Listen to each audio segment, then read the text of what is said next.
ନା କ'ଣ କାମ କରୁଛି, କ'ଣ କାମ କରୁଛି ଯେ ଦୁଃଖୀ ରଙ୍କି ତ ଅଧିକା ଭୋକ ଶୋଷରେ ମରୁଅଛି ସେଠିକି ସବୁ ଇଏ ହେଉଛନ୍ତି।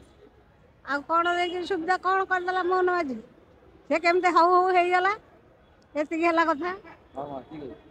ଦେଖା କର ଆମର ସବୁ ତ ଅସୁବିଧା ହେଉଛି, ଆଉ କ'ଣ ଅସୁବିଧା ନ ହେଉଛି।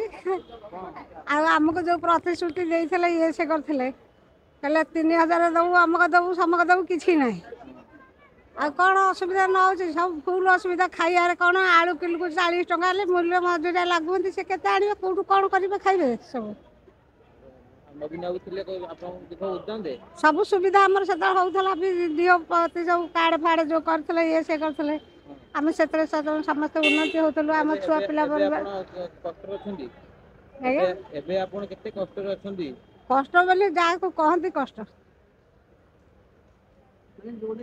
ସମୟରେ ଦୁଃଖ ଲାଗେନି ଯେ ମୁଖ୍ୟମନ୍ତ୍ରୀ ଯଦି ଥାଆନ୍ତେ ହୁଏତ ଆମ ପାଖରେ ଆଜି ଯଦି ସେ ଥାଆନ୍ତେ ଆମର କେତେ ଉନ୍ନତି ହେଇଯାଆନ୍ତାଣି। ମାନେ ସେ ମା କହନ୍ତି ଗାଁକୁ ସମ୍ମାନ, ମାକୁ ସବୁ କ୍ଷେତ୍ରରେ ସବୁଥିରେ ସବୁ। କରୁଥିଲେ, କ'ଣ କହିବେ?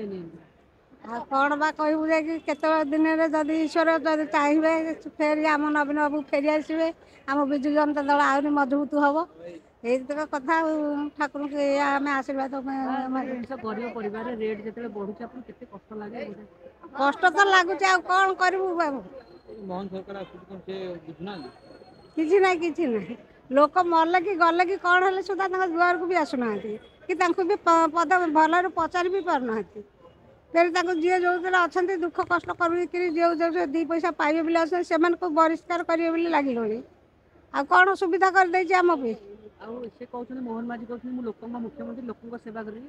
କିଛି ନାହିଁ, କିଛି ନାହିଁ, କିଛି କରିବାର ନାହିଁ। ଆମ ଓଡ଼ିଶାର ଯାହା କରନ୍ତି ତାଙ୍କ ସୁବିଧା ପାଇଁ ସେ କରୁଛନ୍ତି, ଆମ ଗରିବ ଗୁରିବା ପାଇଁ କିଏ କରୁଛି?